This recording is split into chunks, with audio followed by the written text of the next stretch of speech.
ಅಲ್ಲ, ಈಗ ಇರಾನ್ಗೆ ನಾನು ಹೇಳ್ದಂಗೆ ಈಗ ಅಳಿವು ಉಳಿವಿನ ಪ್ರಶ್ನೆ, ಈ ಬಗ್ಗೋ ಪ್ರಶ್ನೆನೇ ಇಲ್ಲ. ಬಗ್ಗಿತ್ತು ಅಂದರೆ ಇರಾನನ್ನು ಅಮೇರಿಕಾ ಕೈ ಕೊಟ್ಟಂಗೆ ಆಗುತ್ತಷ್ಟೆ.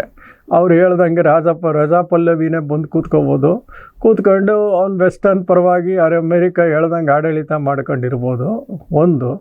ಇಲ್ಲಾಂದರೆ ಇರಾನ್ ನಮ್ಮ ಅಸ್ತಿತ್ವ ಉಳಿಸ್ಕೊಳ್ಳೇಬೇಕು ಅಂತ ಮನಸ್ಸಲ್ಲಿದ್ದರೆ ಅವರು ಯಾವುದಕ್ಕೂ ಕೇರ್ ಮಾಡಲ್ಲ. ಇನ್ನು ಉಳಿದಿರೋ 3-4 ದಿವಸದಲ್ಲಿ ಎಷ್ಟು ನಾಶ ಮಾಡ್ಬೋದೋ ಮಾಡಿಬಿಟ್ಟು ಹೋಗ್ತೀವಿ ಅಂತಲೂ ರೆಡಿ ಆಗಿರ್ಬೋದು. ಸೊ ಏನು ಮಾಡ್ತಾರೆ ಅಂತ ಇನ್ನು ಮುಂದಿನ ದಿವಸಗಳಲ್ಲಿ ಗೊತ್ತಾಗುತ್ತೆ. ಮುಂದಿನ 1-2 ದಿವಸದಲ್ಲಿ ಗೊತ್ತಾಗುತ್ತೆ ಯುದ್ಧ ಯಾವ ರೂಪಕ್ಕೆ ಹೋಗುತ್ತೆ. ಇದು ಇರಾನ್ ಜೊತೆ ಯಾವ ರಾಷ್ಟ್ರನೂ ಸದ್ಯಕ್ಕಿಲ್ಲ.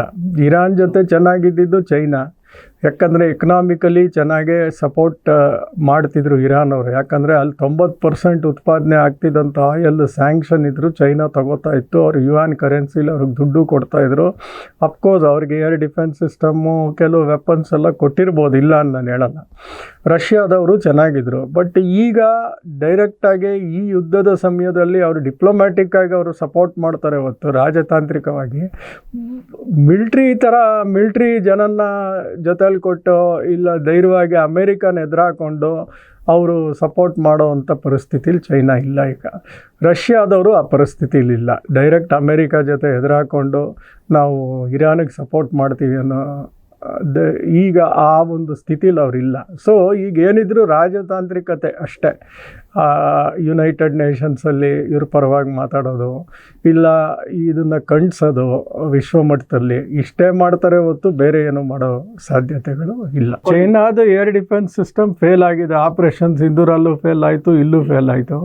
ಈಗ ಸೌದಿ ಅರೇಬಿಯಲ್ಲಿ ಮಿಲ್ಟ್ರಿನಲ್ಲೇ ಕೊಟ್ಟರು ಅಮೇರಿಕಾದವ್ರಿಗೆ. ಏನಕ್ಕೆ ಕೊಟ್ಟರು? ನಮ್ಮನ್ನು ಕಾಪಾಡ್ತಾರೆ ಅಂತ ಕೊಟ್ಟರು. ಅಲ್ಲಿರೋ ಮೇಜರ್ ಆಯಿಲ್ ರಿಫೈನ್ರಿಗೆ ಹೊಡೆದಿದ್ದಾರೆ. ಎಲ್ಲಿಗೆ? ಹಂಗಿದ್ರೆ ಅಮೇರಿಕನ್ ಏರ್ ಡಿಫೆನ್ಸ್ ವರ್ಕ್ ಆಗ್ತಾ ಇಲ್ವಾ? ದುಬೈಯಲ್ಲೂ American air defence system work ಆಗ್ತಾ ಇಲ್ವಾ? ಬ್ಯಾರಿನಲ್ಲಿ ವರ್ಕ್ ಆಗ್ತಾ ಇಲ್ವಾ? ಕುವೈತಲ್ಲಿ ಹೊಡಿತಾ ಇದ್ದಾರೆ, ವರ್ಕ್ ಆಗ್ತಾ ಇಲ್ವಾ? ಕತಾರಲ್ಲಿ ಹೊಡೆದ್ರು, ವರ್ಕ್ ಆಗ್ತಾ ಇಲ್ವಾ?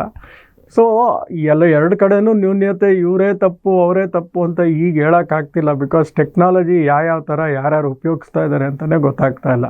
ಪ್ರಾಬಲಿ ಡ್ರೋನ್ನ ಇಂಟರ್ಸೆಪ್ಟ್ ಮಾಡೋಕ್ಕಾಗ್ತಾ ಇಲ್ವಾ? ಆ ಸ್ಟೆಲ್ತ್ನ ಕಂಡುಹಿಡಿಯೋಕ್ಕಾಗ್ತಾ ಇಲ್ವಾ? ಇಲ್ಲ ಅಂದರೆ ಫಟೆ ಅಂತ ಹೈಪರ್ಸಾನಿಕ್ ಮಿಸೈಲ್ಸ್ ಯೂಸ್ ಮಾಡ್ತಿದ್ದಾರೆ, ಅದನ್ನು ತಡೆಯೋಕ್ಕಾಗ್ತಿಲ್ವೋ? ಸೊ ಇದರಲ್ಲಿ ಟೆಕ್ನಾಲಜಿ ಭಾಳ ಪ್ರಾಮುಖ್ಯವಾಗಿ ಪ್ಲೇ ಮಾಡ್ತಾ ಇದೆ ಇಲ್ಲಿ. ಸೊ ಅಮೇರಿಕಾಗಂತೂ ಒಳಗಡೆ ಜನ ನುಗ್ಸಿ ಇನ್ನೇನಾದ್ರು ದಂಗೆ ಎಪ್ಪಿಸಿ ಗಲಾಟೆ ಮಾಡೋಷ್ಟು ಧೈರ್ಯ ಅಂತೂ ಇಲ್ಲ. ಅಮೇರಿಕಾದವ್ರು ಆ ಒಂದು ಇದಕ್ಕೆ ಕೈ ಇಡಲ್ಲ. ಇಸ್ರೇಲ್ ಅವರು ಆ ಇದಕ್ಕೆ ಕೈ ಇಡಲ್ಲ. ಆರ್ಮಿನ ಒಳಗಡೆ ನುಗ್ಗಿಸ್ತೀವಿ, ಇರಾನ್ನ ನೇರ ಮುಖಾಮುಖಿ ಇದು ಮಾಡ್ತೀವಿ ಅನ್ನೋಕ್ಕೆ ಯಾರೂ ಹೋಗಲ್ಲ. ಈ ಟೆಕ್ನಾಲಜಿ ಮೂಲಕ ಎಷ್ಟು ದಿವಸ ಆಡ್ತಾರೋ ನೋಡಬೇಕು. ಬಟ್ ನನಗನ್ಸುತ್ತೆ ಪ್ರಾಬಬ್ಲಿ ಇದೊಂದು ಈ ವಾರದೊಳಗೆ ಮುಗಿದು ಹೋಗುತ್ತೆ. ಯಾಕಂದರೆ ಇಸ್ರೇಲ್ ಹತ್ರ ಎಷ್ಟಿದೆ? ಇನ್ನು 3,000 ಮಿಸೈಲ್ಸ್ ಇದೆಯಾ? ಎಷ್ಟಿದೆಯೋ ಅಲ್ಲಿ ತನಕ ಇವರು ಮಾಡ್ತಾರೆ. ಆಮೇಲೆ ಏನು ಮಾಡ್ತಾರೆ? ಯಾಕಂದರೆ ಇವ್ರಿಗೆ ಉತ್ಪಾದನೆ ಮಾಡೋ ಜಾಗಗಳೆಲ್ಲ ಹೊಡ್ಕೊಂಬರ್ತಾ ಇದ್ದಾರೆ. ಹತ್ತತ್ರ 2,500 ಟಾರ್ಗೆಟ್ಗಳನ್ನ ಕರೆಕ್ಟಾಗಿ ಪಿನ್ ಪಾಯಿಂಟ್ ಮಾಡಿದ್ದಾರೆ. ಇಷ್ಟು ಟಾರ್ಗೆಟ್ ಹೊಡಿದ್ರೆ ನಾವು ಮುಗ್ದಂಗೆ ಇದು ಇರಾನ್ ಕತೆ ಅಂತ ಅವರು ಟಾರ್ಗೆಟ್ ಮಾಡಿ ಹೊಡಿತಾ ಇದ್ದಾರೆ. ಇವರು ಇರೋ ಅಷ್ಟು ಮಿಸೈಲ್ಸಲ್ಲಿ ಇವರು ಎಷ್ಟು ಈ ಥರ ಈ ಕೊನೆ ಓವರಲ್ಲಿ ಎಷ್ಟು ರನ್ ನೋಡಿಬೋದೋ, ಏನು ಸೋಲ್ತಾ ಇದ್ದೀವಿ ಆದರೂ ಹೊಡೆದ್ಬಿಟ್ಟು ಹೋಗೋಣ ಎಷ್ಟಾದರೂ ಅಂತ ಆ ಥರ ಮನೋಸ್ಥಿತಿಗೆ ಬಂದುಬಿಟ್ಟಿದ್ರೆ ಅವರು ಎಲ್ಲ ಕಡೆ ಡ್ಯಾಮೇಜ್ ಮಾಡೋಕ್ಕೆ ಟ್ರೈ ಮಾಡ್ತಾರೆ. ಎಕನಾಮಿಕಲಿ ಬೇರೆ ದೇಶಗಳು ಹಾಳಾಗಲಿ ಅಂತ ಆ ಮನೋಸ್ಥಿತಿಗೆ ಬಂದುಬಿಟ್ರೆ ಅವರು. ಸೊ ಇನ್ನೆಷ್ಟು ಡ್ಯಾಮೇಜ್ ಮಾಡ್ತಾರೆ ನೋಡಬೇಕಾಗತ್ತೆ.